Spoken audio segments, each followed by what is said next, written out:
maanka miidiya waxaa ka go'an inay idiin soo gudbiyaan arrimaha idinka daha qarsoon oo idil. waa maxay kelmadda nidaamka cusub ee caalamka? waa sixirka madow ama waa sixirka saddex geesoodka. siyaasiyiinta, dadka fanaaniinta, kuwa caanbaxay ee faashiyonka sameeya dhammaantood waxay hoos galaan nidaamka cusub ee caalamka kooxda la magac baxday. xaggee bay ku salhayaan? si aad uga bogato booqo fiidiyoyada soo socda iyo kuwa horeba. waa mar kaliya maanka miidiya.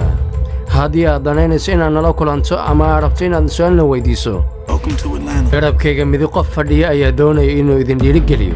waxaa dib u soo laabtay kooxdii hore ee KTV. waa janalkii la xidhay balse waa isla barnaamijkii.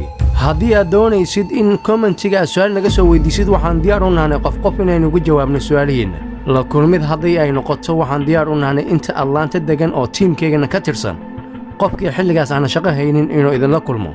ku soo dhowow magaalada Atlanta. waa mar kale iyo maanka miidiya.